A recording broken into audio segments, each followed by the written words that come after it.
Welcome to Supervising for Success Module 3, Chapter 2. I'm Anita Hartman, Associate Director of UAF Office of Human Resources. Module 3 is the last learning module in this supervisory training program, and we will focus on the largest part of your job as a supervisor, that of managing your employees. This is the second of those 3 chapters we described in the last unit. This chapter will focus on conflict resolution, and mediation. An important skill for an effective supervisor is to recognize workplace conflict and learn to resolve that conflict at the unit level.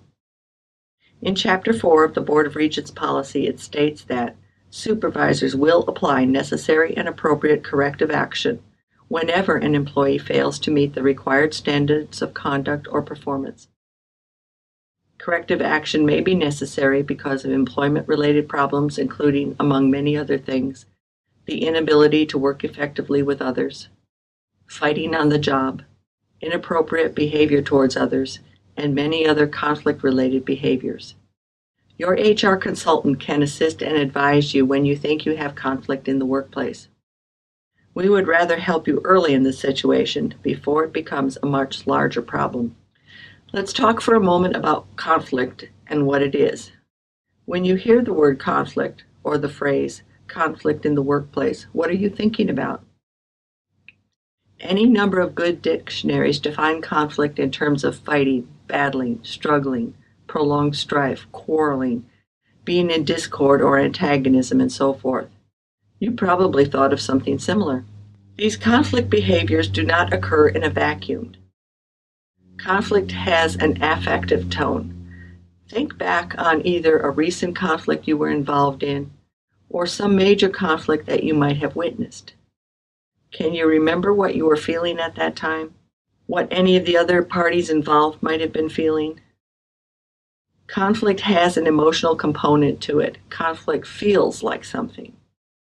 The root cause for conflict at its core is caring. The more caring, the greater the conflict. When we're talking about conflict in the workplace, it's important to remember that those in conflict care about the work. They care about the job.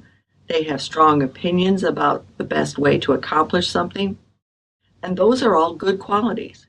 We don't want employees to stop caring about the work they do, nor to stop thinking about how to do a good job, but the best possible job. But now you're the supervisor, and you're faced with a situation in which people's concerns, the things they care about, appear to be incompatible. This conflict can cause strong emotional reactions which must be surfaced, acknowledged, addressed, and resolved in order for the people in that organization to move ahead with their lives. And that's where you come in, even if some days you feel more like a referee than a supervisor. You'll have to figure out some effective way of managing that conflict, and we all have different approaches. There's no one perfect way. The right way is the one that works for you, for your unit, and for those in conflict. To be an effective supervisor, it's important for you to take a closer look at your own way of managing conflict. There are 5 generally acknowledged styles for dealing with conflict. These are compromising, avoiding, integrating, dominating, and obliging. Those whose style is compromising tend to be middle of the road in their conflict management. They want both parties to gain some, but both will also need to give a little as well. On the other hand, avoiders simply leave the conflict altogether. Integrators tend to be open to another person's differences and try to come to an understanding that satisfies both parties. Those who dominate are primarily concerned with their own desires and do not readily compromise. And those who oblige are willing to give up what they want to make everyone happy. Can you spot yourself in this list? There are links to further information on your slides. One thing that helps to keep in mind when you have employees in conflict is that all human behavior is motivated. That means the behavior you are seeing is need-driven and goal-oriented.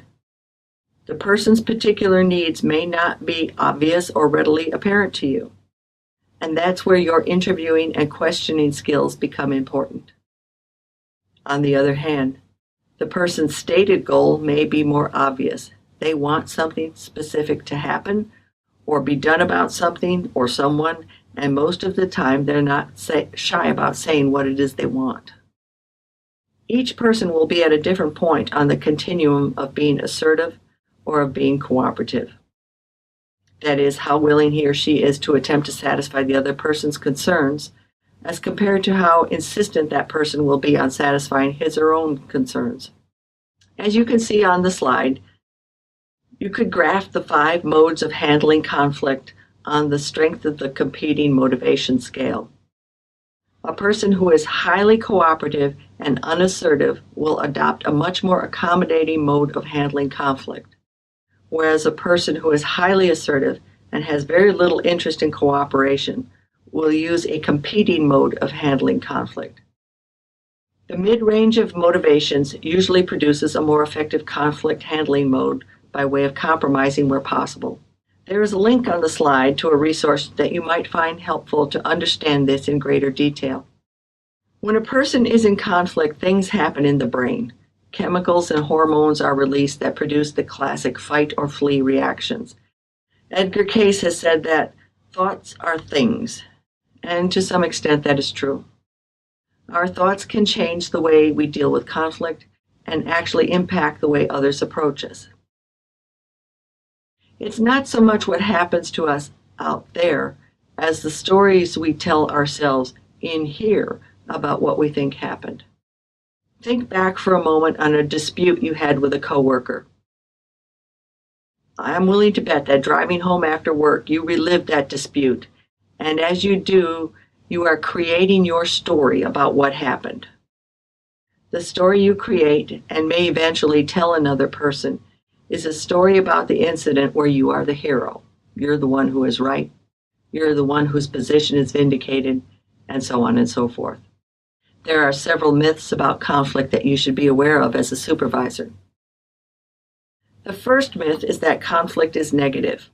In fact, conflict is natural. It's neither positive nor negative, it just exists.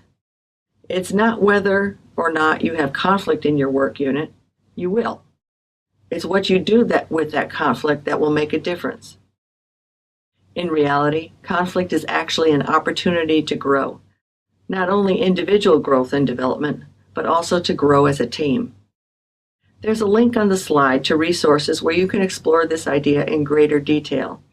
Consider the example of a wildfire passing through a section of Alaska. That is a major conflict between what will live and what will die, and yet is a critical part of a healthy ecosystem. Initially, the charred remains are hard to look at, and you may wonder if anything could survive it. But then, and not too long either, beautiful fields of fireweed appear. Birds can once again be heard singing, and within about 2 or perhaps 3 years, the area becomes prime moose habitat, and the natural unit gains new beauty and strength. Another major myth about conflict is that it is a contest, that life is just a big scoreboard with winners and losers. Part of the magic of conflict is that it can be viewed as a gift of caring energy.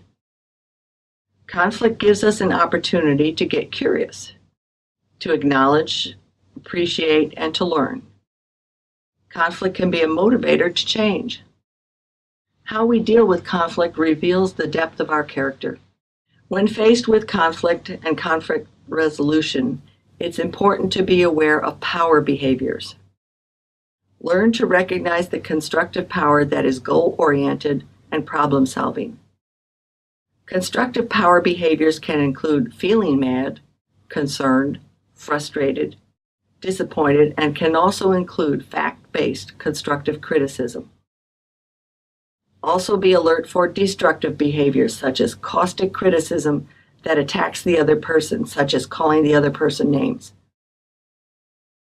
Closely related to this is expressing contempt, verbal put-downs, rolling the eyeballs, sneering, hurtful veiled humor, and so on.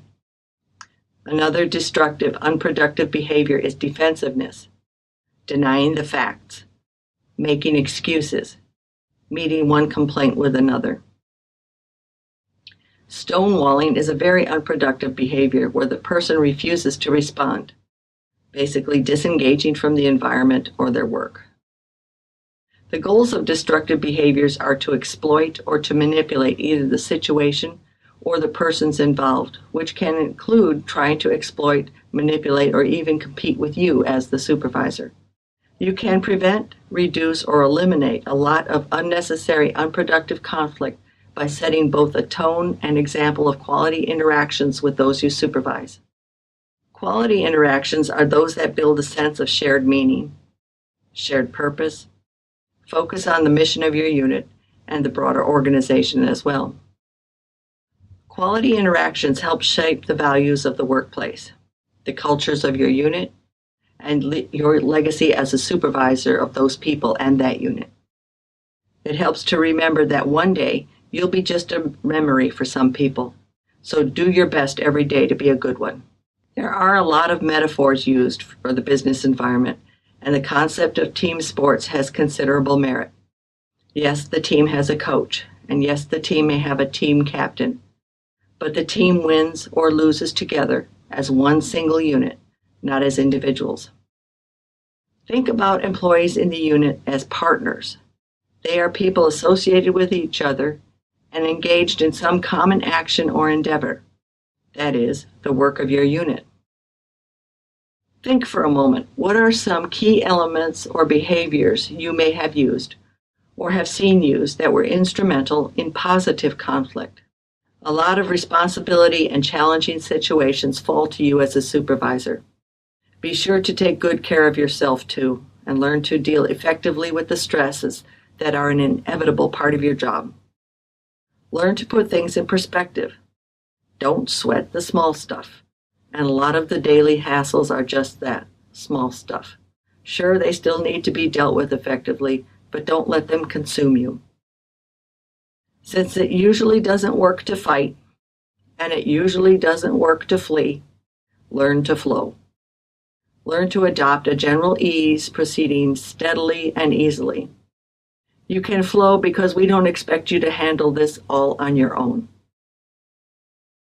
Remember, we're here to help you, to advise you, and to assist you. We are part of your supervisory resources. Feel free to call us whenever you have workplace challenges. Congratulations on completing the second chapter of Module 3. You can see how much you learned by completing the self-assessment for this chapter, which you'll find under the course materials section of your course site. Then continue on to the next chapter to finish the supervisory training program.